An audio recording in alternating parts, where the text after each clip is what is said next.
Hey YouTube, today is Tuesday, 8/17, August 17th of 2021, about 2:36 in the afternoon, and I'm at a place that from my last video you would never guess that I would go from that to this. So last time I left you with a beautiful museum, if you recall. This time I'm leaving you with this wall, or I'm starting you, excuse me, with this wall. And so what is this? Well, if you look over here, you can see that this says White Stone Hill. Well, you might be thinking, okay, so you're going to take us into a neighborhood that's called White Stone Hill. That's pretty crazy. Why would you do that? Well, I'm going to show you what White Stone Hill is. It's something I learned not very many days ago, actually, just several days ago, in Bismarck, in fact, of all places. And we're going to go up here and we're going to look at this together, okay? Let's go. Okay, so the first thing we're going to look at here, you can see this says erected in memory of Tom and Mary Shemin, area pioneers by their children. So their kids erected this little monument to them. Over there's a nice little picnic shelter right there made out of rocks. And you're probably still thinking, what in the world are you doing? We cannot believe. Well, let me say something to you that I learned just 3 or 4 days ago. Welcome to the Civil War in North Dakota. And if you know anything about the Civil War, you're going to say, you're nuts. There were no Civil War battles fought in North Dakota. Now you can see here, Blackfoot, Cut Head, Hunk Pawpaw, Santee, and Yank Tonai, in memory of the Sioux Indians who died on this battlefield, September 3rd to the 5th, 1863.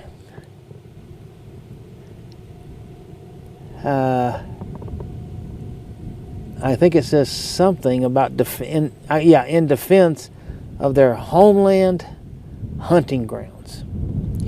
Okay, and you can see there's a picture of an Indian with a teepee there. And it's just this little stone memorial here. So that's all that's here. Now here's the thing. I've done some reading on this and a little bit of studying. Now this, I'm sure is going to tell you. And yeah, it looks like it will. So let me put this here. I want you to read this and study this. I will scroll down and you can pause it to make sure you can read the whole thing. So just pause and read, and then when you get done, that's the whole sign right there. Now, if you've taken the time to read this, you can see that it says that the official statistics list 20 soldiers killed and 38 wounded. Between 150 to 300 Indians were killed, and another 156 men, women, and children were taken prisoner, and troops destroyed about 500,000 pounds of buffalo meat and other possession. Indians who escaped there later accepted reservation life to avoid starvation. Okay, so here's the thing. You can see about this.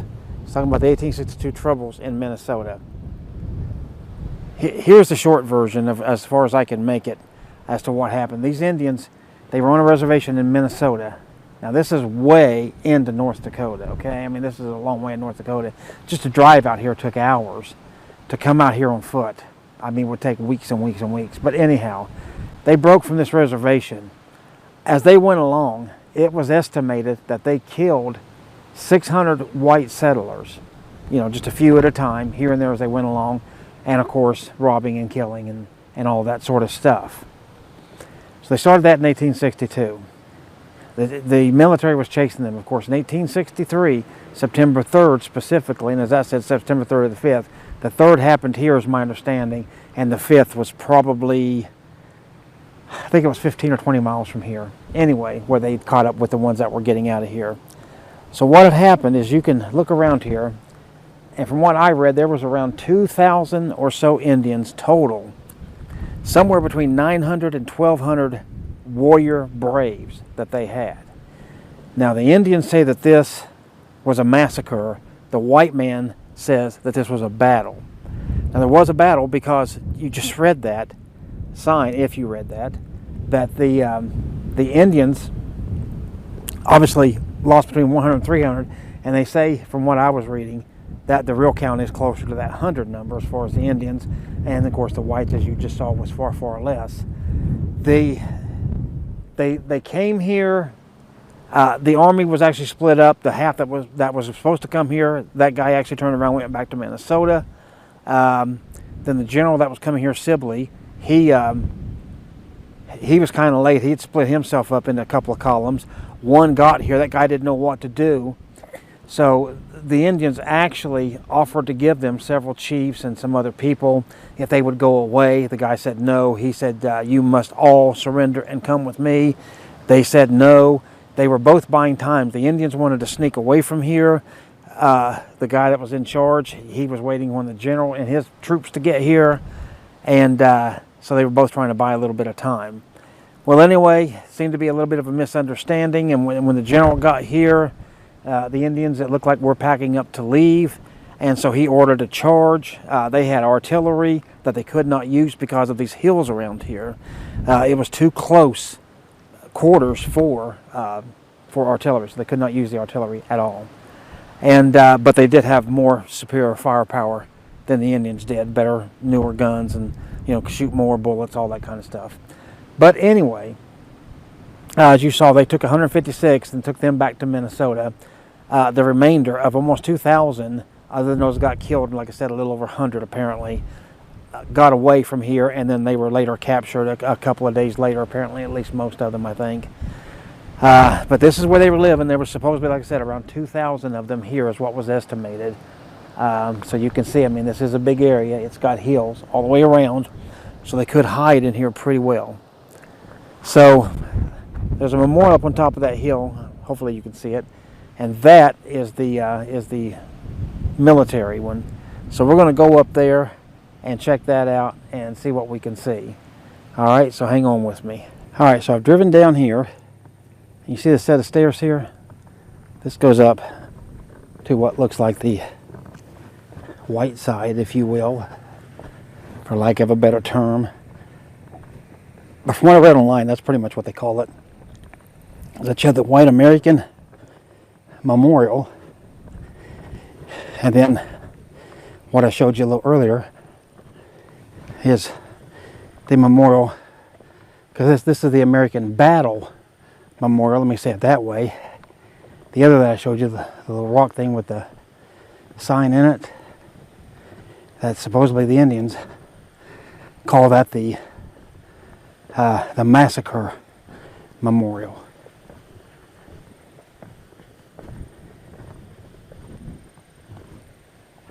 All right, so another interesting thing, you see that rock stacked on top of the other rock. I wonder if that didn't have some kind of a meaning at some point. And it sunk down a pretty good sized hole.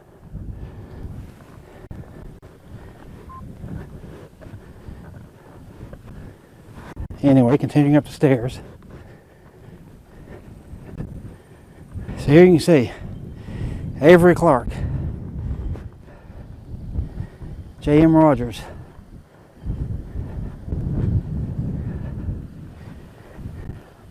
T.J. Leavitt, E. McAllister, William W. Davis,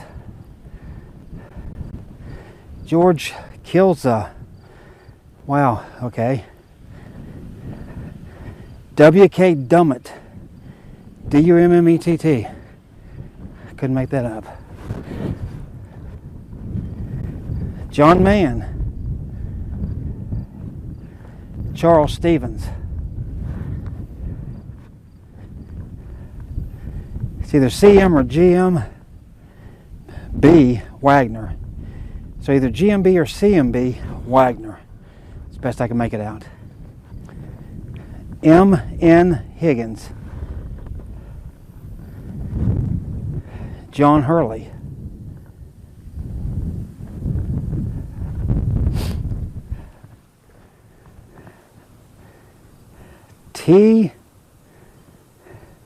THB maybe? Packwood. THB Packwood, I think. HS Blair.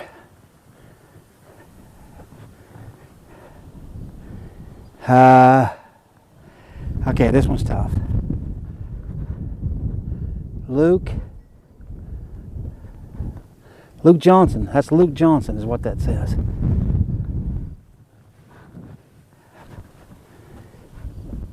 Wow, another tough one. J.E.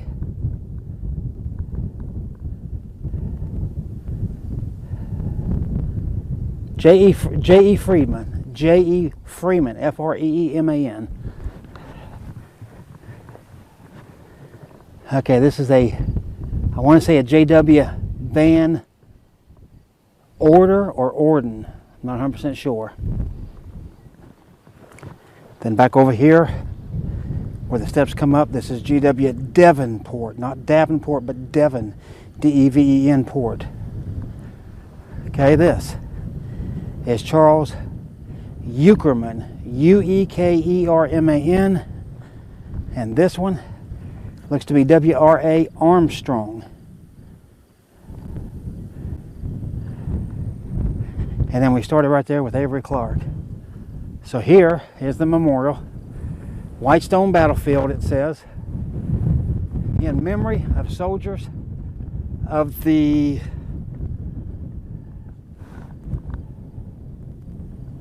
of the 6th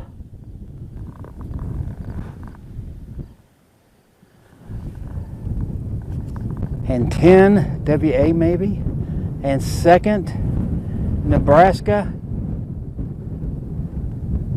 Cavalry, I think, killed on this ground in battle with Sioux Indians September the 3rd of 1863. So there's that. And so you can see the whites do call it a battle. The Indians call this a massacre. But here's the thing. With the Indians massacring over the previous year 600 whites who had nothing to do with, because the Indians, what they did was they left the reservation because, just like always, our stupid government, they did not fulfill their promises. They were not sending them the food and the supplies that they needed to live. So the Indians went on a rampage, of course, and they started killing whites.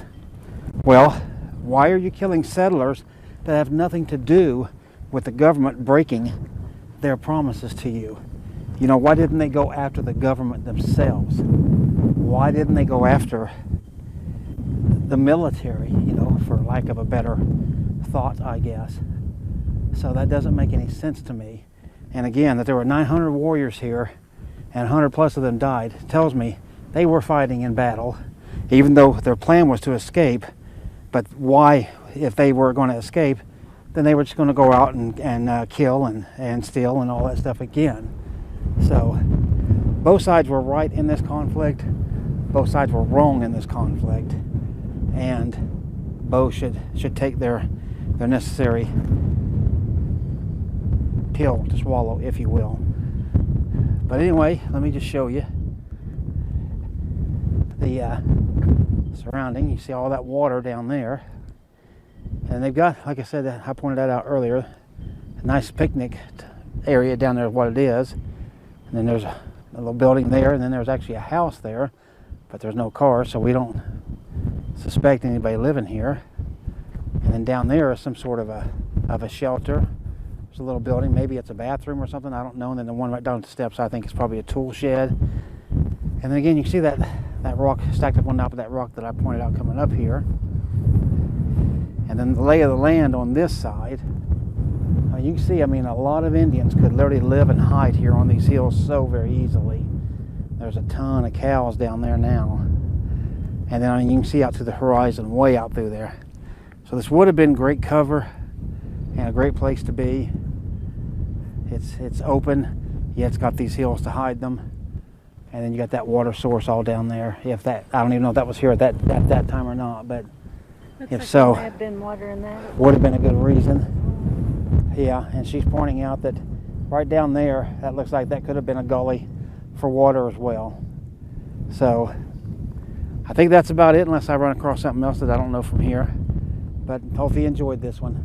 All right, so before I depart this area, I wanted to show you this up close and personal and take a look at it myself.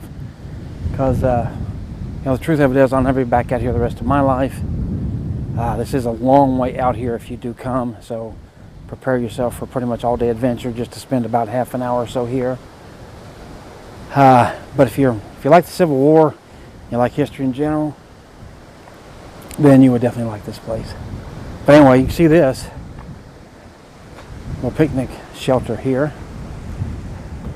It's got these great big logs. Here, just to show you the difference. This is my arm, okay, and that's the log. These things are big. Now it's got a gigantic fireplace there. So that's very, very, very nice, like that. It's just got one picnic table, which is a little bit strange for the size of a building. There's some locked doors there. See the nice stone floor here that I like. And again, the fireplace over there. And then you come to the other side of it, and you see you come out to where the water is. And they've got 1 bench, 2, 3, and 4 benches back here. You can sit here by the water and enjoy the day. Maybe reflect on what happened here and be very sad for both sides, because honestly, I can't get over the fact that both sides were to blame for this. Both sides. There were good guys here and there were bad guys here on both sides. And sadly, people on both sides had to die for those mistakes. But, the Indians wouldn't go after regular homesteaders over the military mistreatment, of which, again, it was. This government mistreated the American Indian so beyond anybody and anything I can think of, it's not even funny. So I understand their rage, I really do. But I don't get that they're killing regular innocent Americans. Go watch the government and take them out, because that's who's cheating you, that's who's stealing from you, that's who's bugging you, and that's who deserves your punishment. But this is the view from this picnic table, looking straight up the hill, and then over there to the right past that pine tree there, that's the little Indian memorial. And that's a little bit sad too, that's all that there is for them. I mean, there should be an equal monument put out here for them as well, because this was I don't think I told you in the original video there, but there were 6 of these battles that were considered Civil War battles out here in North Dakota. This was the biggest by far and the bloodiest by far. So this is the cream of the crop, if you will, for lack of a better term, that this is the Civil War battlefield in North Dakota. So again, I hope you enjoyed it. If you do, like it, share it, thumbs up, subscribe, all that good stuff. Leave me a comment. Tell me what you think about it. All right, you take care of yourself, and I'll see you on the next one.